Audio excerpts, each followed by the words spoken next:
Sekarang saya nak buat satu aktiviti. Okey, cuba tuan-tuan baca kat situ. Okey, double this. Cuba ikut saya. Double this. Double. Sebut. Double this. Double that. Double this. Double that. Double this. That. Okey. Kita pergi double this. Double that. Double this. Double that. Double this. That. Yeay, betul-betul hasil. Terima kasih Tuan Sila. Hari ni kita nak bercakap tentang impian. Tuan-tuan tahu tak anak tuan-tuan nak dapat apa dari SPM? Dan kamu sebagai anak, tahu tak apa yang mak ayah nak daripada kamu? Tak tahu kan? Okay. Sekarang kita akan tuliskan harapan kita. Okay, saya perlukan pembantu saya untuk mengedarkan kertas sekarang kepada ibu bapa dan juga kepada murid.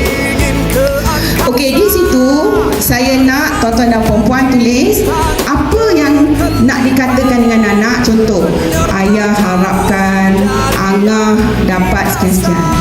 Ayah sebenarnya sayang sangat kat engkau ni. Tulis yang selalu ayah ni dia bukan macam mak. Mak ni kan cakap kan. Ayah ni dia macam Papa Zola. Nampak macho kan Papa Zola kan. Tapi hatinya di taman. Gemuruh jiwa, semangat membara, dari puncak ingin ke angkasa, berkalungkan bintang, berteguran. Orang nak terima habis. Okey. Orang nak kan, orang tak maaf habis. Semangat membara, dari puncak. Okey, kalau siapa yang tak nak menulis, boleh tulis simbol. Love, kan? Love. Menyerlah jauh dari yang biasa, menyerlah jauh dari yang biasa.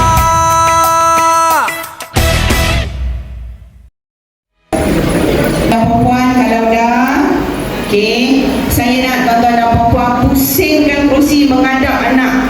Pusing menghadap anak masing-masing ya, jangan hadap anak orang. Anak masing-masing. Kalau bertiga kan? Kalau saya ada masa 2 jam ni memang saya biarkan 350 patah perkataan. Baru kamu tahu mak kamu duduk A+ bahasa Melayu. Okey dah? Dah. Okey, dah lipat. Okey, saya nak mula. Okey, pandang menghadap. Okey, cikgu pastikan ibu bapa saling menghadap. Rumah tempat berteduh.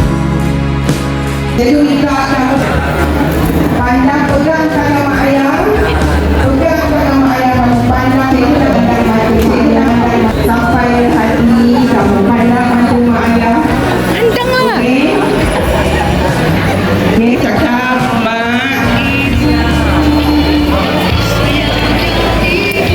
Cakap dengan mak kamu.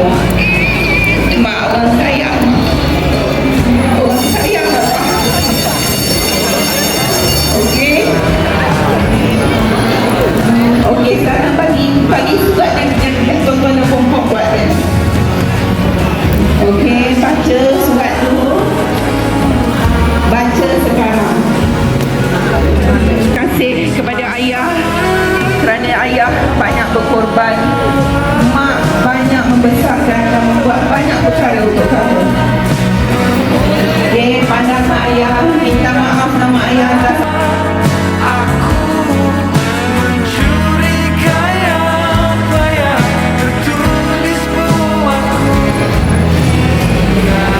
okey, tuan-tuan dan puan-puan, cakap pada anak, mak halalkan segala kepada kamu. Ayah pun sama. Mak nak kamu berjaya. Mak tak ada apa nak bagi kat kamu. Mak ayah tak tahu bila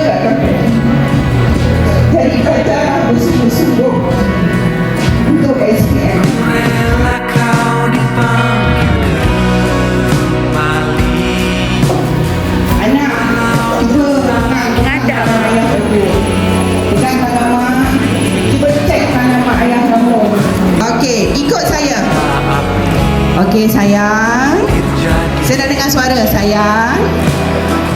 Anak mak atau anak ayah anak mak, belajar rajin-rajin, dengar cakap cikgu, semua dapat A, jadi anak yang baik. Peluklah mak tu, peluk mak, peluk mak.